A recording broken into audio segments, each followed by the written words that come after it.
programa Imprensa na TV, o programa que pensa para você.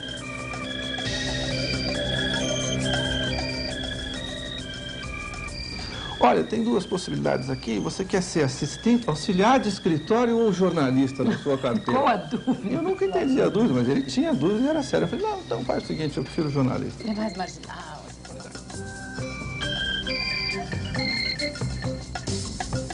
A Folha de São Paulo é o jornal mais querido do Brasil. É mesmo? Mais querido do Brasil. Em todo o Brasil, a pessoa fica de lente procurando as falhas da Folha.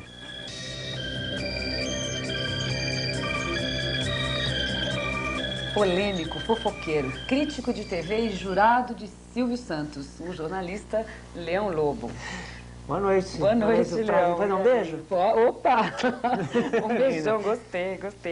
Leão, como é que você virou jornalista? Você fez jornalismo? Você é um jornalista, assim, Você sabe, eu não queria ser jornalista de jeito nenhum. Eu tinha horror de jornal, inclusive da coisa física do jornal. Por quê? O cheiro da tinta me dava enjoo. É mesmo? Era um pouco de bichice, mas era uma coisa muito engraçada, porque meu pai é jornalista, meu irmão era jornalista, e em casa se respirava jornal o tempo todo. Então era uma coisa muito, né, que Freud explica, né?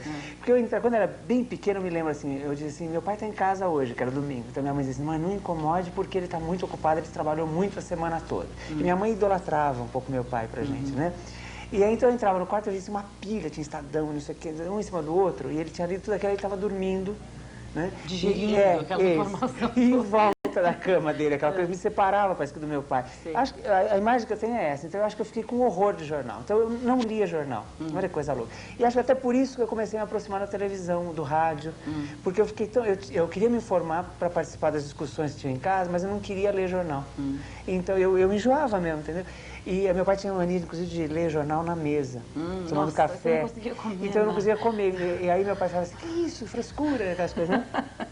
Então eu não lia jornal. Eu comecei a ler jornal no colegial. Sei. Porque aí o professor obrigava, aquela coisa. Então eu comecei a ler, mas era sempre um sacrifício para mim. E nunca pensei em ser jornalista. Meu negócio era o teatro, eu trabalhava já desde 16 anos em teatro.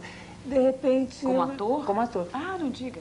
Eu fiz 13 anos de teatro seguidos, assim. Só parei mesmo porque o jornal me roubou. É mesmo? Que tipo de coisa você fez em teatro? Eu fiz coisas lindas. Eu fiz A Dama das Camélias, uma versão... Porque teve a versão da Cacilda Becker, e depois, 30 anos depois, nós fizemos uma outra versão. Que não foi, evidentemente, uma grande versão, porque a gente tinha um teatro pequeno e tal, mas foi a direção do Zé Rubens Siqueira, foi uma experiência Você não era muito Camille? bonita. Não. Eu era o Gaston. Ai, que lindo. Que era o amigo O dela, amigo né? dela, Claro. E fiz o Vivo Cordão Encarnado. Que também é lindo. Que é lindo, que eu fazia Maria Não Enjeita. Sei. Aquela que gosta de ensinar o que é bom a menino novo. Ah, e você fazia uma mulher, Eu fazia então. uma mulher, Olha que era aí. linda, que era a Diana do Pastoril. Ela não era nem do azul, nem do encarnado. Né? Ela era do meio. Por isso que ele escolheu um homem para fazer, mas não podia passar que era um homem, entendeu? Sei. Então essa experiência foi linda. Ficou 1 ano e 2 meses em cartaz. E como é que você deixou essa coisa gostosa, que você fala disso com muito prazer, Paixão, para fazer o jornalismo, que era aquela coisa que te separava do pai? Pois é, minha mãe dizia assim, olha, você pode até fazer o teu teatro, mas desde que você ganhe sua vida. E aquela coisa foi ficando na minha cabeça, essa coisa, eu tinha que ganhar a minha vida. Aí eu comecei a dar aula, eu comecei a fazer comunicações, mas comecei a dar aula. Mas aí a escola que eu dava aula fechou. E eu cheguei em casa um dia desesperado, fechou a escola, era um curso de um supletivo. Aí minha mãe disse assim, olha, seu irmão disse que tem um emprego aí pra você. Aí meu irmão, que era trabalhar no Jornal da Tarde, disse o seguinte, tem um jornal aí de bairro que tem uma vaga de repórter. Eu falei, mas eu não sou jornalista? Ele falou, mas você não está fazendo comunicação? Eu digo, é. Aí eu falei, então vai lá. Aí eu fui, meio assim, entendeu? O que eu vou fazer lá? Aí eu lembro que entrei na redação, uma coisa muito estranha. Era o José Carlos Abate, foi meu primeiro chefe. E ele disse assim, que é um veterano jornalista, uma pessoa querida. E aí ele me disse o seguinte, ele disse assim, cozinha essa matéria pra mim. E eu disse assim, o que é cozinhar? Ficou fogareiro, trouxe uma panelinha. Aí comecei, ele me explicou o que era cozinhar, eu fui cozinhar a matéria. Daí eu falei pra ele, mas precisa ser a máquina? Não Ele posso disse cozinhar em casa. O mínimo que você pode fazer é bater uma matéria a mais, senão não tem emprego mais. Eu falei, não, pode deixar que eu vou lá. E Você foi sentei, catar milho. assim, eu comecei assim, com uma mãozinha aqui na perna e a outra aqui, o dedinho aqui. Aí tinha um alemãozão que até hoje é meu amigo, Ernest Weber, ele é editor internacional do Estadão hoje. E ele disse assim pra mim, lá do fundo da redação, Ele disse assim, jura que você vai ficar com essa mãozinha em cima da perna e só um dedinho no teclado? Eu fiz só assim, dei uma olhadinha para trás, botei outro dedinho e começou. Até hoje eu bato assim. Eu também. Porque não consigo, não tem jeito. Máquina não bate com o meu signo, que é peixes. Eu me lembro que quando eu comecei jornalismo também, a única pergunta que a pessoa que me entrevistou para o lugar não fez era se eu batia a máquina. Aí eu cheguei na redação e tal, então vamos, eu não sei quantos toques, tantas linhas, toques, eu já não entendia nada. Aí me deram a máquina e falei, mas eu não sei escrever a máquina. Aí as pessoas falaram assim, ele te contratou por causa do seu retrato? Por causa da sua... Não foi porque você é jornalista. Eu falei, meu Deus. Aprendi também com os dois Mas a dedinhos. gente ficou aí agora. E aí eu, quer dizer, Você nunca mais se livrou do jornalismo? nunca. E eu, engraçado, eu trabalhava uma coisa linda, que era coisa de bairro, que hoje tá voltando à moda, né? Com essa liberdade que a gente está tendo um pouco maior na imprensa. Sim. Então tá voltando. Mas aquele jornal era um jornal, na verdade não era um jornal de bairro, era um jornal, chamava Jornal do Bairro, que era uma coisa, uma sofisticação. Na verdade era um jornal hiperpolítico, e que era, imagina, do Bazar 13, do grupo do Bazar 13. Sim. E que é aqui de São Paulo, um supermercado, né, famoso e tal. Mas eles tinham uma cabeça muito legal. E eles tinham esse jornal que era bem político e tinha uma parte que era dedicada ao bairro, aos bairros que circulava o jornal. E então eu ia ouvir o morador e ouvir o administrador regional, o prefeito, As a prefeita. reclamações de um, as explicações do outro. Então, e batia uma coisa com outra, que é uma coisa muito política, que devia ser feita sempre, né? E eu, assim, comia muito doce de abóbora na casa da moradora do bairro, entendeu? E era uma coisa, eu virei tudo uma chacrinha, transformei numa chacrinha que era o que eu gostava mesmo, entendeu? Então foi bom, misturei o teatro, já fica uma coisa meio, né? E daí do doce de abóbora, eu ouvi dizer que você virou crítico de gastronomia. Exatamente. Como é que foi esse Porque momento? como eu falava muito disso, do doce de abóbora, porque minha mãe cozinhava lindamente, né? E eu nunca tinha entrado num restaurante, olha que coisa engraçada, nunca. Aí, Até que idade? Quando era isso? aí eu 20 anos, né? Não diga, você comia em casa sempre? Sempre. Nunca tinha entrado num restaurante, mas assim, nem pizzaria. Que incrível. Foi porque minha mãe era aquela mama italiana que cozinhava em casa Dava sempre. chance. Não dava. Bom, aí cheguei lá e falei assim, olha, tem um restaurante chinês para fazer uma matéria, Armando Leão. E fui eu fazer a matéria do restaurante chinês, não sabia do que se tratava, entendeu? Aí eu comecei, justamente por não saber, eu comecei a perguntar. E aí ficou uma matéria legal. Aí o pessoal gostou, porque era bem... explicava como funcionava, como se comia, por que comia. E aí começaram a me dar matéria de restaurante. Eu comecei a me especializar. Aí o Jornal do Bairro virou Jornal da Semana, ele cresceu. E aí o Jornal da Semana tinha uma página só de gastronomia, que eu fazia. Mas aí comecei a fazer lazer, tudo, teatro, cinema, restaurantes, tudo isso. E fui ficando meio que o responsável pela página. Aí o Jornal da Tarde me chamou para fazer o Divirta-se, que até hoje existe. Fantástico, eu fiz durante 10 anos o Divirta-se, depois fui para a Agência Estado, passei a fazer para o Jornal da Tarde e para o Estadão. Só que aí não funcionou muito, porque o Estadão tinha uma linha, o Jornal da Tarde outra, começou a dar briga, eu acabei saindo e virei editor da revista Contigo. Uau, mas tá indo muito rápido a história. Vamos parar um pouquinho na gastronomia.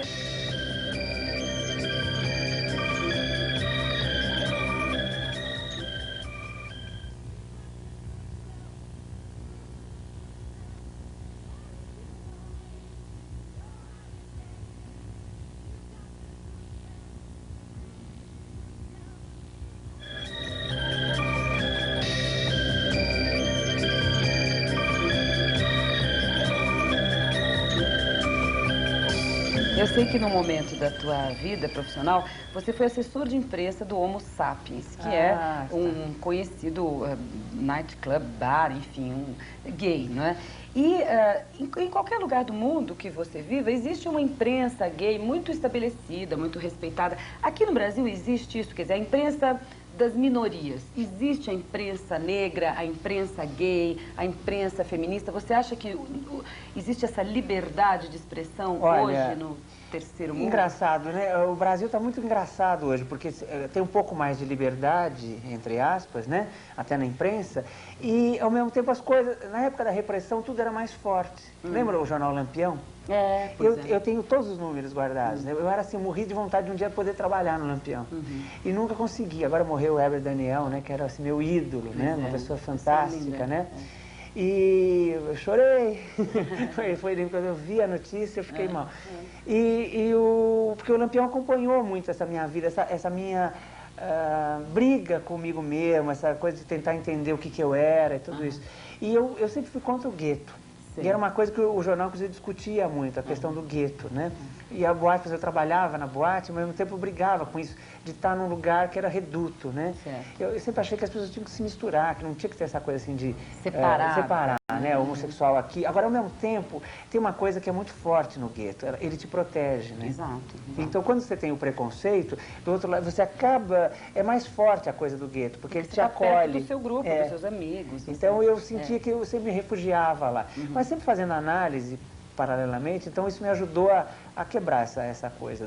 Eu trabalhei 10 anos no Homo Sapiens e foi lindo, porque tinha uma coisa de carinho com os donos da casa. Inclusive essa coisa de jornalista e ao mesmo tempo de teatro se misturava ali, porque eu conhecia muita gente de teatro que eu levava lá. Pra lá, claro. E ao mesmo tempo conheci outras pessoas.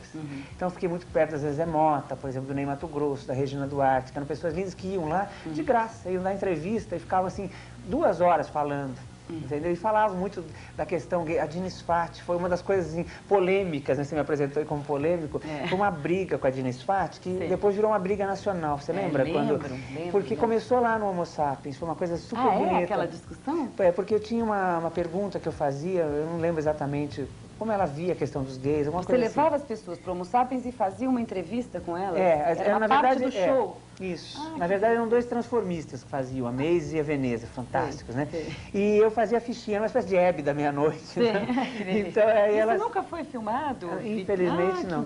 Era bárbaro. Belo programa de televisão. Era igualzinho. Era assim, elas ficavam numa cadeirinha que a gente está aqui, sabe né? que na Inglaterra tem um programa assim, que é um transformista. Que faz, né? Mas assim, uma lady, ele chama lady não sei o que, não lembro agora, óculos gatinho, plumas, paetês, um homem, você sabe que ele é um homem transformista, que entrevista o tempo todo, é muito engraçado. Bonito, né? É muito engraçado. Porque tem uma outra verdade, né? Exato. E aí eu achava lindo. E tinha uma pergunta na ficha que era alguma coisa sobre isso. E a Dina deu uma resposta, eu achei infeliz no momento, inclusive porque eu a tinha levado, eu estava assim, ela fazia a Paloma, lembra? Na época, na Novela dos Gigantes. Todo mundo estava apaixonado, o Brasil inteiro estava apaixonado por ela na época, né? Mas ela tinha umas opiniões fortes. E ela deu uma resposta para a pergunta que era assim, existem 2 Evas no mundo. A Lilith, né, que é a Eva dos judeus, ela disse, né, que é a minha crença e tal.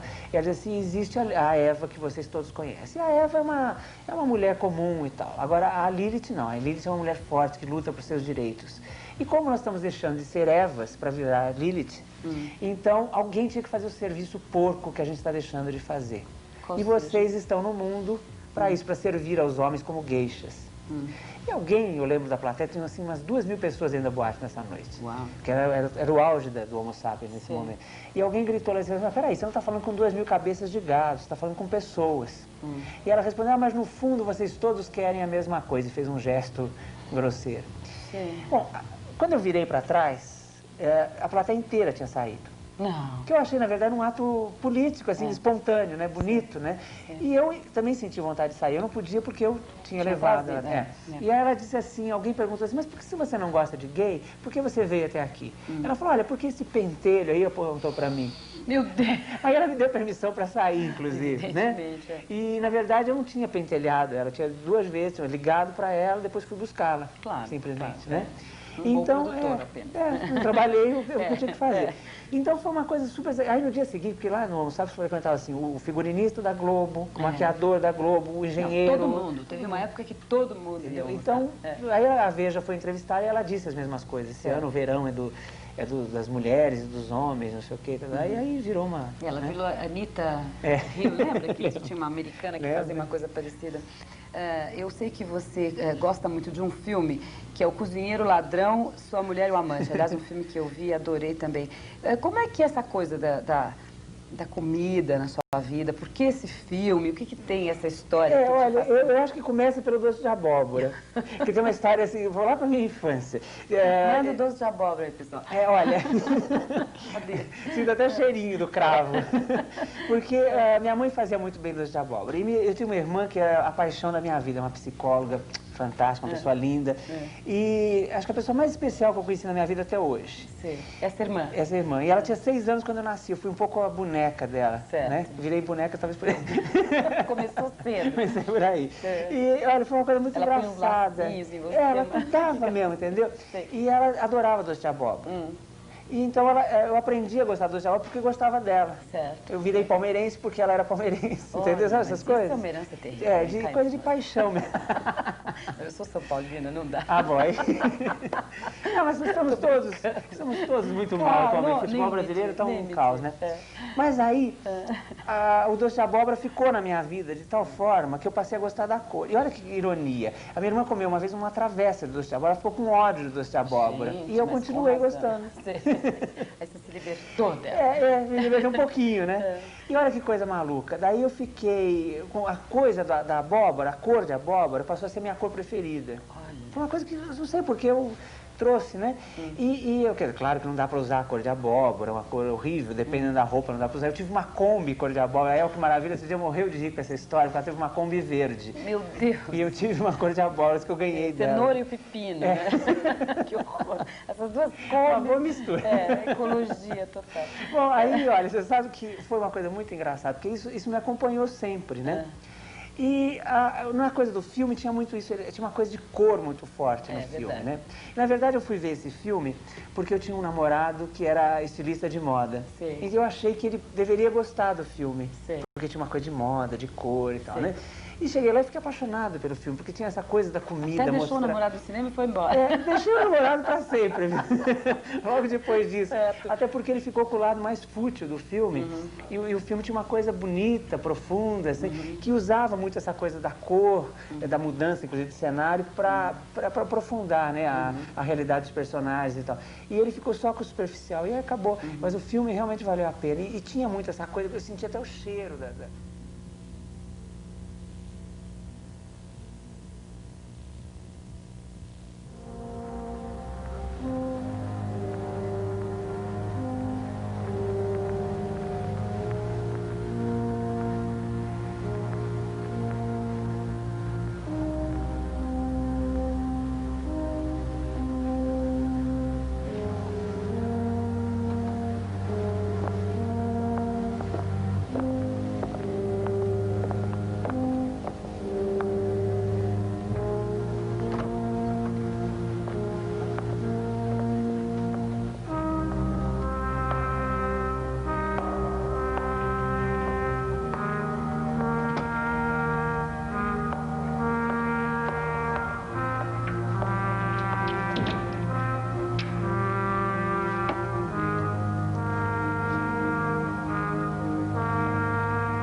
Já te aconteceu alguma vez de você receber uma informação que você achou que era uma fonte segura e uma notícia verdadeira e era uma mentira? É exatamente isso que você disse, quer dizer, a gente cruza as informações, né? Quer dizer, tem algumas fontes, algumas pessoas que me passam sempre, que são fontes seguras e tal, e algumas que são inseguras, né? Então, que você cruza, você mistura, desde a fonte oficial, quer dizer, o boletim da emissora que te dá, assim, tal dia a pessoa estava gravando o programa tal, quer dizer, isso te dá uma dica de onde a pessoa estava. Aí acontece uma coisa, você fica sabendo, não, mas se ela estava lá, ela não podia estar nesse outro lugar, então você vê que é mentira, ou coisa assim. Daí você vai, né? Você viaja, você liga para as pessoas, pergunta, você mistura tudo, você chega na verdade.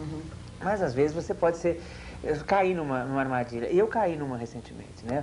A cantora Fafá de Belém, que é uma pessoa que eu gostava muito quando ela morava aqui em São Paulo, cruzava muito com ela. E algumas pessoas que eu sabia que eram amigos dela, me ligaram e disseram assim, olha, a Fafá, ninguém fala dela, a imprensa toda está boicotando a Fafá por causa da atividade política dela e tal. E ela está doente, inclusive. Ela está fazendo muito sucesso, mas ao mesmo tempo está doente, está fisicamente mal. Eu disse, o que ela tem? Ela está com uma ameaça de leucemia, uma suspeita de leucemia. Ai, que coisa terrível. E eu fiquei preocupada e gravei isso. E assim, achando até que eu estava fazendo um bem para ela, porque ela estava querendo que se falasse dela. E falei isso, no Aqui e Agora. Ai. E imediatamente, foi a notícia pro ar, começaram a me ligar umas pessoas e dizer assim, eu tinha uma... Porque inclusive era por causa do regime que me disseram que ela tinha feito. E eu dei essa notícia. Então as pessoas começaram a me ligar e dizer assim, olha, a Fafá, você disse que o médico da Fafá não é bom e eu tenho uma consulta com ele daqui a 2 dias. Então eu vou cancelar. Aí ligou uma pessoa, 2, 3, 100 pessoas me ligaram com a mesma história, com o mesmo texto. Eu comecei a achar estranho, entendeu? Aí me liga a empresária da Fafá, dizendo que era mentira, no meio disso, né? E eu disse para ela, então, se é mentira, nós vamos desmentir. Eu, no próximo programa, vou desmentir. E desmentir. Mas não parou aí a coisa. Aí a revista... Isso desmentido nunca resolve. Nunca. Aí a pessoa me ligou de uma revista... A notícia é a notícia, né? Aí começaram a me ligar de revistas especializadas, revista não sei o quê, perguntando... E aí eu dei o... Falei, não, é uma coisa velha, já desmenti e tal, querendo acabar com a história mesmo, né? Não consegui, entendeu? Porque as revistas começaram a explorar a coisa. E aí, minha surpresa, quando assim, aparece ela enorme, em 2 páginas de uma dessas revistas, dizendo assim, Fafá desmente boatos, e o causador do boato foi o jornalista Leão Lobo, isso aqui, um box desse tamanho colorido dentro da página, assim, ela linda, gorda, ótima, tudo, né? Então eu fiquei me sentindo muito mal. E aí comecei a perceber que era ela estava lançando o disco. Então aí o Fantástico... Criou-se uma polêmica. Entendeu? Assim, e você foi meio... usado. E eu fiquei muito Mas não tem chateado. jeito de perceber. Eu não sei se eu daria uma notícia dessa. Se alguém me contasse que uma pessoa está com leucemia, acho que eu não contaria para ninguém. Pois não é, te mas... incomoda? Claro, então, e é isso que eu te falo, que é uma coisa super... Não dá pra que ter é o lado chato da profissão. Porque, na verdade, as pessoas... Por que você tem que contar isso? Porque você se sente obrigado a contar isso? Porque as pessoas querem saber isso, entendeu? É o que mais pedem, entendeu? Sei. E é um pouco assim, o veículo pede isso um pouco, o Aqui né? Agora o Aqui pede Agora isso. pede isso, que é um veículo popular, e as pessoas, então o pedido que as pessoas ligam, não é nem no Aqui Agora, as pessoas não ligam para o Aqui Agora, ligam para mim, entendeu? A revista, que é uma revista de fofocas, o que interessa é isso, é quanto o artista ganha, o triângulo amoroso e a doença, né? E, infelizmente, e é uma coisa que para mim é muito dolorida, porque eu não gosto, como você, eu não gostaria de dar essa notícia, entendeu? Então, eu sofro muito com isso, entendeu? Então, tem um lado... Eu estou cada vez mais, eu acho engraçado, né? Não, ao contrário. Eu acho que estou saudável no sentido que eu percebo e me incomoda muito isso. Então, eu acho que eu estou passando cada vez mais para o outro lado, entendeu? Cada vez mais eu estou gostando de fazer televisão e desgostando de fazer esse tipo de coisa, entendeu? Então, isso eu estou pela primeira vez, eu estou falando isso na televisão. Porque eu acho que é muito mais bonito aqui, você pode receber, você está me recebendo, me tratando bem, é muito mais gostoso, né? É isso que eu sei fazer. Né? Então, exatamente, é isso que eu gostaria, por exemplo, também de estar fazendo, entendeu? Porque eu sou amigo das pessoas, quer dizer, eu sou amigo da Fafá de Belém, sou amigo da Angélica, entendeu? E de repente, outro dia eu falei sobre a virgindade da Angélica, fiz uma brincadeira, na verdade não foi nem uma fofoca. E a mãe dela me ligou chateada, e eu disse assim, mas olha, só me desculpe, dona Angelina, mas quem criou o mito da virgindade nos jornais não fui eu, foi a sua filha. Ela que disse que ia guardar a virgindade para o namorado. Então, a virgindade dela virou um produto de fofoca. Um problema sério, né? Exatamente. Então, agora, vai explicar isso para a dona Angelina, que é a mãe. É doloroso e eu não gosto disso. E você tem que falar com essas pessoas? Quer dizer, você acaba ficando íntimo da mãe? Aí eu acho que tem que falar. Porque a partir do momento que você abriu e entrou na intimidade da pessoa, eu acho que você tem que falar assim. Eu acho que outras pessoas, talvez que façam a mesma coisa que eu, não fazem isso. Mas eu me sinto na obrigação, e aí que pesa muito, entendeu?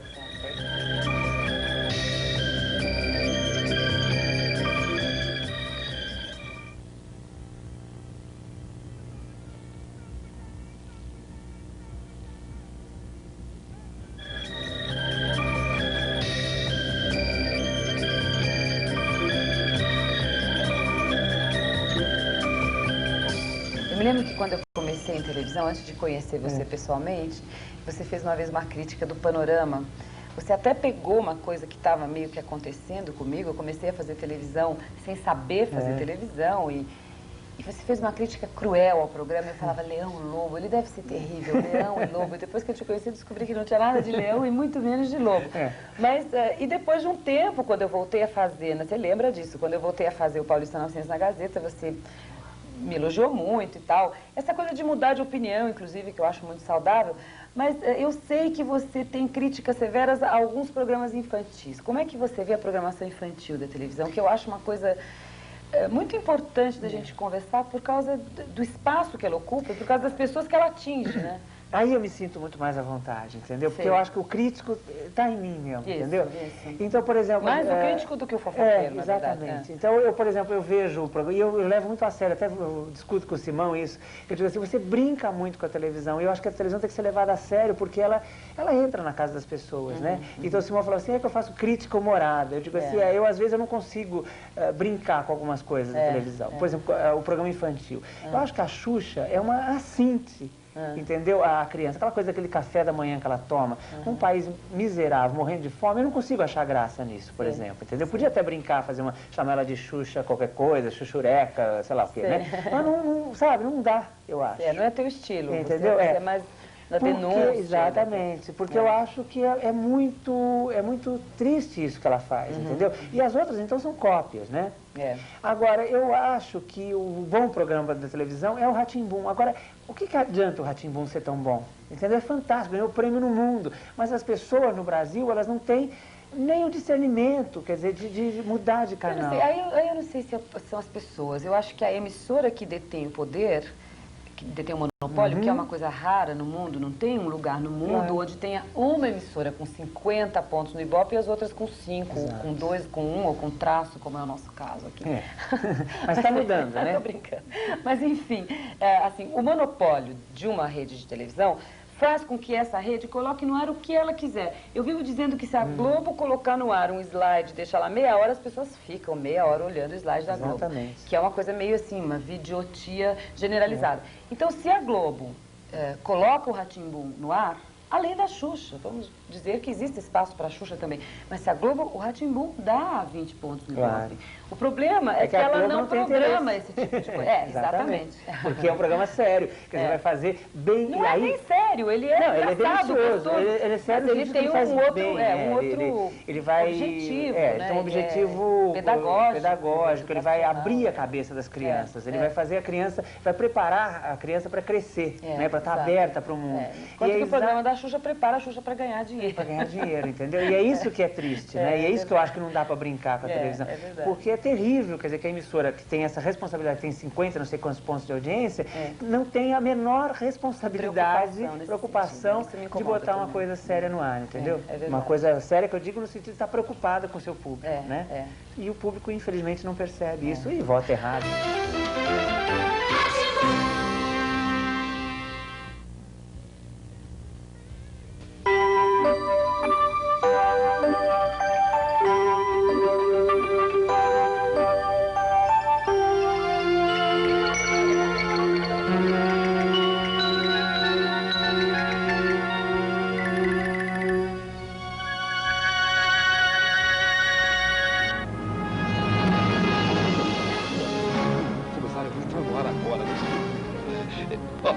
Está no ar? O seu telejornal está no ar. Hoje, no nosso telejornal, a nossa querida repórter Darlene Rocha resolveu mudar de profissão. O que você vai fazer, Darlene? Sabem de uma coisa? Às vezes eu tenho muita vontade de saber como é fazer outra coisa na vida. É porque, sabem, eu adoro ser repórter de televisão e aparecer todo dia, ir aos lugares e ver coisas novas. Mas hoje eu resolvi ser diferente e trocar de lugar com o Zé. Hoje eu vou mostrar o Zé. Pronto, Zé. Ah, dona Darlene. Vai, Zé, você já está aparecendo. Então tá, ó.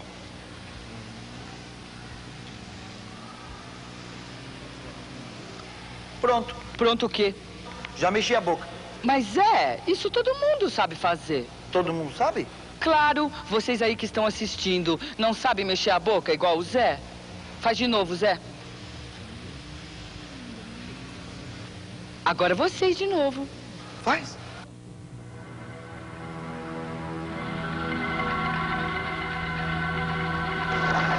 Hoje em dia eu vejo as coisas de uma forma diferente. E quando eu penso em Caio, não é mais aquele homem que eu sonhava, o homem que eu queria. É engraçado, mas eu acho que você me ajudou mais do que atrapalhou, não é? Mas não é sobre Caio que eu quero falar. Não?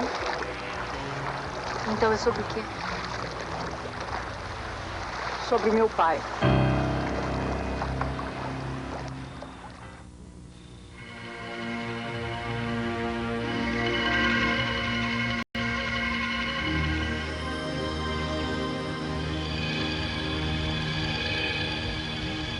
Tem uma novela no ar chamada Amazônia, que é fantástica. Olha, isso eu acho, por exemplo, tem que denunciar, por exemplo. É uma novela fantástica, linda, a história é super bonita, atores maravilhosos, e a imprensa, e aí é culpa nossa, né? A imprensa o tempo inteiro está dizendo que a novela não tem audiência, que a novela é ruim, que a novela está apelando, que está botando gente pelada, e nem vem a novela, porque eu vejo a novela e não tem nada disso que as pessoas estão dizendo na imprensa. Então, outro dia eu peguei, por exemplo, assim, uma crítica que saiu no dia seguinte que estreou a Amazônia, a parte 2 da Tizuca, que é maravilhosa, que dizia o seguinte, assim, que a novela era uma continuação do que era antes, que não tinha mudado nada. Não tem nada a ver com a primeira parte. E aí eu liguei para a repórter que assinava a matéria, que é um jornal que eu trabalhei, e ela me disse o seguinte, não, mas era uma matéria, eu fiz a matéria, mas a editora mudou inteirinha, por causa que vai ferrar a manchete. Ah, que isso. E aí isso me despertou para uma coisa, eu disse, mas que história é essa de ferrar a manchete? Aí que eu entendi o que era. Na verdade, a manchete está sem dinheiro. Então não está anunciando nos jornais, nas revistas, como ela fazia antigamente. E ela era generosa no anunciar a manchete, né? Páginas inteiras de Pantanal e não sei o quê. Então o que aconteceu? As emissoras resolveram acabar com a manchete. Os jornais, as revistas e tal. Então, estão acabando, entendeu? Eu sou a única pessoa, eu acho, que estou sempre defendendo, dizendo assim, não, mas eu vejo a novela é boa, o Marcos Palmeira é um ator fantástico. Você que está dando aquele ponto de Bob para ele. A Sara Freire brincou comigo esse outro dia. Mas eu acho que não dá só um ponto, não, porque eu vejo um monte de gente elogiando, entendeu? Claro. Mas está certo, quer dizer, a gente pode brincar, isso que eu estou falando, quer dizer, o Simão que consegue brincar com isso, eu não consigo porque eu fico pé da vida, entendeu? Eu acho tão sério isso, né? Porque é tão canalha esse país que a gente vive, né? As pessoas são tão canalhas, os empresários são tão canalhas, e alguém precisa dizer isso, quer dizer, o governo é tão canalha, né? E fica por isso mesmo, a gente tudo vira piada. O Chico Anísio pega o único político sério que existe no Brasil hoje e transforma num tal disso aquele lá Piquete, um personagem do programa dele, mistura com toda aquela coisa engraçada. Pega a Marta Suplicy, que faz um trabalho sério com essa coisa de sexo para adolescente e tal, que você pode até discordar da Marta em algumas coisas, mas o trabalho dela é sério e bota lá no meio. Então, sabe, vira caca, vira uma meleca geral, né? Revista Contigo, e como é que foi essa passagem pela Contigo? Começou um pouco antes, né? Durante o tempo que eu estava no Jornal da Tarde, eu fui convidado pelo Carlinhos Brickman, que você conhece muito bem, que é um jornalista fantástico, brilhante e tal. Ele me conheceu menino, porque ele tinha sido colega do meu irmão no Jornal da Tarde, no início do Jornal da Tarde. E aí ele me chamou para... Ele começou a dirigir a Folha da Tarde, e eu trabalhava com ele na Rádio Gazeta. E fazia um programa eu fazia a parte de variedades e ele a parte de política. Então ele lembrou que eu gostava de televisão, não sei como, inclusive ele descobriu isso, percebeu isso, e algum comentário, alguma coisa, e ele me chamou para fazer crítica de televisão e uma coluna de televisão na Folha da Tarde. E essa coluna acabou ficando muito conhecida, muito popular, tal, e acabou tendo meu nome depois de um certo tempo. E isso me tornou conhecido nessa área de televisão e tal, até pelo jeito como eu fazia, porque na época pouca gente falava de televisão. Parece que era uma coisa meio maldita, assim, achava que era uma coisa menor, a televisão era uma coisa popular demais e tal.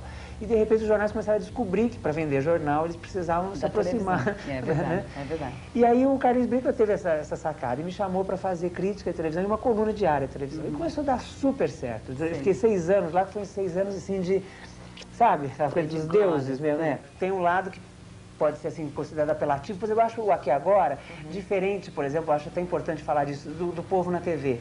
O Povo na TV me parecia uma coisa mais apelativa, né?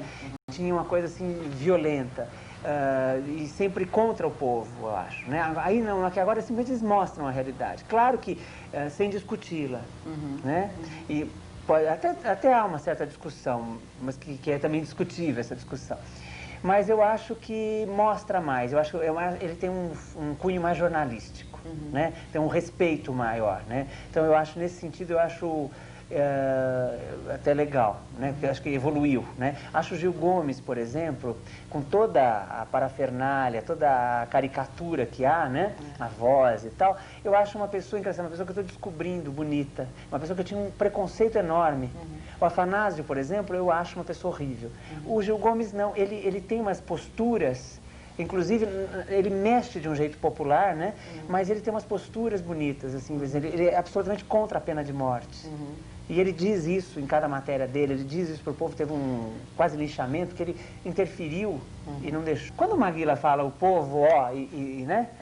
Tem um sentido, porque ele é o povo, ele é assim. Povo, ó, você sabe que eu entrevistei o Maguila no Paulista 900 uma vez, e eu fiquei curiosa, fascinante a figura e um papo muito gostoso. E aí uma hora eu perguntei assim para ele, Maguila, mas naquela hora ali na luta, na hora que você está brigando com o cara e tal, você pensa em alguma coisa? Ele falou, claro que eu penso como é que eu vou acertar a cara dele. E eu achei maravilhoso. Porque ele é. Porque é óbvio, é isso mesmo. Meu caro Leão, será que realmente o público estaria interessado na intimidade dos artistas de televisão nos tempos gloriosos de Hollywood, anos 40, anos 50, aquela vida glamurosa? Esse tipo de informação era quentíssima. Mas hoje, quem pergunta é Vladir Dupont, colunista da revista Imprensa. Olha, eu acho que sempre, eu acho que o povo está sempre preocupado com a vida dos artistas. Eu acho que no momento, por exemplo, mais difícil até, eu acho que funciona como fuga, né? Assim como a novela funciona como fuga, eu acho que o saber, quanto ganha um artista, com quem ele está casado, quem que apanhou de quem, tudo isso eu acho que movimenta a vida, tira um pouco da realidade que está muito ruim. Eu não sei se isso é bom, não estou dizendo que isso é bom, eu estou dizendo que funciona assim. Certo. Tá? Obrigada pela sua entrevista, gostei da sua presença, obrigada. E agora a crônica inevitável de Moacir Japiaçu. Gostei do inevitável, gostei aí, gostei. Melhor do que imexível. Não é? É muito melhor do que imexível, né? Mas o Paulo e telespectadores, a gente estava conversando aqui antes, aqui no Jornal da Imprensa, sobre a Folha de São Paulo, né, Paulo? Isso. A Folha de São Paulo é o jornal mais querido do Brasil. É mesmo? Mais querido do Brasil. Em todo o Brasil, o pessoal fica de lente procurando as falhas da Folha. O pessoal até disse que não é Folha, é Falha de São Paulo. Né? Falha de São Paulo. Falha de São Paulo é gozação, né? Mas a Folha, há certos riscos no jornalismo moderno, e um deles é fundamental, que é o seguinte, quando se vai fazer reportagem histórica, chamada pesquisa. Se você pega um menino, um garoto ainda, e manda fazer uma pesquisa, abra o olho, porque vem besteira. Porque eles não viveram aquela época, né? Nem conhecem os políticos, não conhecem os generais, aquela coisa toda. E isso dá um galho danado, né? Isso aqui eu trouxe para vocês, ó, porque hoje aqui nós resolvemos fazer como é que eu vou chamar? Um especial Folha, né? Com as notinhas de hoje aqui desse programa, do Jornal da Imprensa, são todas notinhas da Folha, porque a gente precisa desovar um pouco. Claro. É muita folha demais, né? Então, vamos fazer esse especial Folha, mostrando aqui a primeira falha, que é esta matéria que está aqui, ó. Ministros subiram com o governo militar. Já viram que é pesquisa, né? Carreiras começaram nos anos 60. O Jânio Strack, quando viu, disse, ih, Japi, vem besteira aí. É do nosso tempo. É do nosso tempo, vem besteira. Aí, olhem só, a legenda, olha a legenda. Abreu Sodré à esquerda, Pratini de Moraes no centro e Médici. Olha só quem está aí. Olha quem é que eles chamaram de Abreu Sodré. Olha só. É o governador Laudo Natel. Olha só. Laudo Natel, Paulo. Inclusive, logo depois eu li a carta do Dr. Roberto do Sodré. Dr. Roberto ficou um arara. Claro, com razão. Com inteira razão, né? De forma alguma. E logo junto do Médici, hein? Tá danado, tá danado. Ai, meu Deus. Tem outros erros, né, Paulo?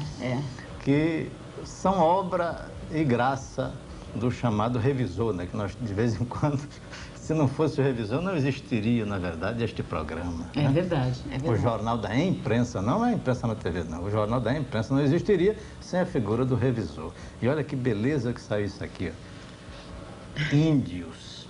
General diz que cablocos vão ficar em reserva. Olha os cablocos. Seria um bloco de cablocos? O que seria um O Jânio Strass, quando olhou pela primeira vez, achou que fosse um bloco de índio, já que tem escrito índio em cima, tá vendo? É um bloco de índios do carnaval. Ele disse é bloco, é um bloco de índio, são os cablocos. Não é caboclo mesmo. Caboclo.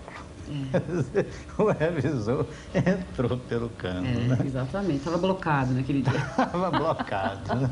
Quase bota o chamado bloco na rua, né? Como se diz. Né? Outra coisa que a gente costuma se divertir muito, que a gente é com legenda de foto, texto legenda, então é uma beleza, né? Texto legenda é uma maravilha. Olha só essa aqui, Paula, que beleza, olha só.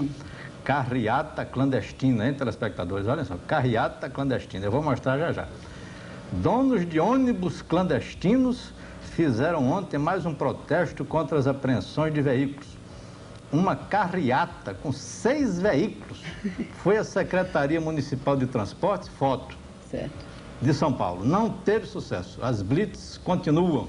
Olhem só a carreata. Olha a carreata aqui. Mas parece uma fila de NPS. Olha a carreata, olha lá. Olha a carreata. Aqui em cima, olha a carreata. Aí, isso. Cadê o carro da carreata? Cadê o ônibus? Cadê tudo? o ônibus? Não tem nada. Tem uma escada com umas pessoas. Pois, exatamente. Não Quer pode. dizer, é a Folha de São Paulo, neste especial Folha desta noite, que fizemos em homenagem a este grande, glorioso jornal do Brasil, né? Agora, me conta uma coisa, você não fica preocupado dos revisores que estão vendo a gente lá falar assim, mas como ele é cruel conosco, olha só, você já foi revisor? Você já fez Eu já fui revisor. Você cometeu algum erro que te deixou Bom, assim, que me deixou desempregado, né? Literalmente desempregado, foi no Correio de Minas, falecido Correio de Minas de Belo Horizonte, onde eu comecei minha carreira, que eu era repórter de manhã, redator de tarde e revisor de noite. Uau. Quando chegava de noite, eu já estava no bagaço, né? Já estava no bagaço. E um dia eu aprovei, já passou pelas minhas mãos, eu aqui botei lá o certo, né? Uma manchetona que falava da Câmara, aqueles períodos, né? 1962, crise para todo canto, então tinha lá, Câmara vai fazer não sei o que eu não me lembro mais. No dia seguinte, quando eu ia saindo de casa, que bati o olho na banca de jornal, estava lá, Gâmara, com um G deste tamanho, né? O garrafal, né? Aí o chefe da revisão disse, Japi, você fica muito cansado, como repórter de manhã, redator à tarde, deixa esse negócio de revisor para lá. Isso, venha ser editor do jornal. Venha ser editor do jornal, diretor-presidente. Ai, que delícia. Telespectadores, estão chegando as cartas de todo o Brasil, hein? Vocês colaborem aqui com o Jornal da Imprensa, mandando as besteiras e mazelas do jornal da sua cidade aqui para esse endereço, olha só. Isso, e mandem para mim também, eu quero saber o que vocês estão achando do programa.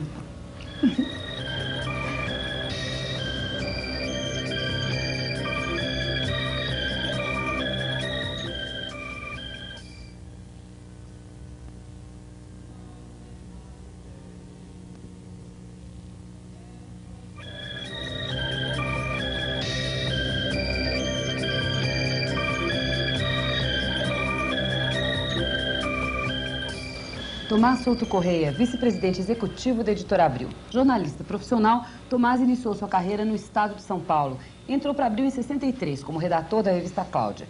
Trabalhou em diversas revistas da Abril como diretor editorial e depois passou a responder também pela parte comercial e publicitária das revistas, até chegar à função que ele hoje ocupa. Tomás Souto Correia. Como é que você virou jornalista, Tomás? Olha, é uma longa história. Eu virei jornalista porque eu precisava de um emprego e eu levava muito jeito para escrever. Sim. Então eu soube, através de um professor de português meu, que era o Paulo Vilas. Ah, que delícia. Paulo Vilas? Professor de português, um Mackenzie que, portanto, sabia do meu estilo e tal. Através do Paulo eu cheguei no estado onde eu ganhei um emprego de redator. Naquele tempo não precisava fazer faculdade de jornalismo, não existia faculdade acho que não, já existia Casper Libero, mas não precisava fazer. Tanto que quando eu entrei no estado, fui lá no departamento pessoal no dia que eu cheguei, você disse assim, olha, tem duas possibilidades aqui, você quer ser assistente, auxiliar de escritório ou jornalista na sua carteira? Qual a dúvida? Eu nunca entendi a dúvida, mas ele tinha dúvida e era sério. Eu falei, não, então faz o seguinte, eu prefiro jornalista. É mais marginal, assim, tem uma coisa Acho que ele é mais uma coisa que não podia levar para casa, não podia mostrar para minha mãe, olha, eu sou jornalista. E a mãe? O que a mãe queria que você fosse? Ah, minha mãe. Precisa falar dela? Não obrigatoriamente, mas Minha você mãe estudou queria que uma eu outra fosse- coisa no Mackenzie. Eu estudei Economia? economia. É. Eu queria ser muita coisa. É muita mesmo? Coisa, é verdade. Até é interessante essa história. Pelo Então, seguinte, porque eu gostava de desenhar, eu gostava de escrever, É. eu gostava de fotografar, eu gostava de uma série de coisas ligadas à comunicação. Mas eu queria ser arquiteto. Ixi, Mas eu nunca consegui passar de desenho artístico. Sei. Então, jamais entrei na arquitetura. é. Aí eu precisei trabalhar, surgiu essa tal história do Estado, não sei o quê. E através do Estado, um dia eu fui convidado a trabalhar em revista. Quando eu fui trabalhar em revista, eu tinha, no meu tempo jornalista, tinha 4 empregos para poder viver direito. Até hoje. Fora da Abril, porque na Abril não é Isso exatamente é o verdade. caso. Cá entre nós é verdade, é verdade. Então, para fazer essa história, uma das minhas atividades era fazer uma revista. Eu fazia a revista inteirinha, eu mesmo. Eu fotografava, eu fazia reportagem, eu escrevia, eu montava, eu pestapava, eu layoutava. E o Wesley Duke Lee fazia as capas. Tomás Magazine. Eu chamava O Volante Magazine. O Volante? Pois é. Uma revista de 4 rodas? Uma revista de transporte. De trans... Então você vê que essa formação toda foi me levando no caminho da Era uma revista. revista Era uma nanica, revista- uma revista de imprensa alternativa, Por favor, desculpe. não- Mas assim, a gente fala imprensa Não, era uma nanica. revista profissional, É para uma empresa? para um sindicato. Para um sindicato dos De caminhoneiros. transporte. Ai, que maravilha. Essa história é ótima. E você, Wesley, veio Eu sobre agora ser fazia só a capa era linda. Linda, As pessoas olhavam, sim. ninguém entendia nada, Mas porque não era muito importa, bonito. porque é linda. Eu já Imagina fiz capa os com ela. caminhoneiros vendo a capa do Wesley. Não entendiam Mas lá nada. dentro era direito. E É. eu então gostei dessa história. Quando o Abril me chamou pelo Luiz Carter Para fazer Cláudia, para trabalhar em Cláudia, eu então, sopa no mel. Dá licença, eu beber um pouco d'água. por favor. Sopa no mel. Quantas revistas você lê por semana, Tomás? Você é uma pessoa que lê muito? Ou aquela coisa de fazer revista já te deixou um pouco blasé? Deixa eu te falar uma coisa. Eu levo mais revista para casa do que eu consigo ler. É, imagino. Então isso aí é a primeira dificuldade que todo mundo tem. Eu acho que eu tenho mais do que muita gente que eu conheço. Eu vejo muita revista por amostragem. Né? O que significa isso? Significa que, Alguém como não vê dá para pra ler você? tudo, não, como não dá para ler tudo, eu Fecha pego o uma olho. amostra. Como é que Unidunite. anda esse bicho aqui? Certo. Aí eu dou uma mergulhada. No... Certo, certo. Mas o resto é muito, muito rápido. E a gente aprende a ver revista rápido, né? É. Você vê de trás para frente? Não, eu vejo da frente para trás. Você falou que... Você vê televisão de frente de trás para frente? Ah, eu vejo. Então, Foi um vídeo de trás para frente e fico... É engraçadinho. Você é considerado o maior publisher da América Latina. Não. O que é um publisher? Eu posso ser o maior publisher da América Não Latina. pode? O maior publisher da América Latina é Roberto Tivita. Ah, então. Precisa ser o dono da empresa? para ser Não, o não, publisher? não é porque eu acho que ele é mesmo. Publisher é uma expressão meio complicada. Você quer que eu explique mesmo? Eu quero, mas não agora. Não agora. O Tomás vai explicar o que é um publisher no próximo programa. Na próxima segunda-feira, às 11h20 da noite, a gente continua esse papo com o Tomás Souto Corrêa, que vai explicar pra gente o que é ser o maior publisher da América Latina, que ele disse que não é ele, que é o Roberto. Mas vamos lá, a gente espera você aqui no Imprensa na TV, o programa que pensa pra você.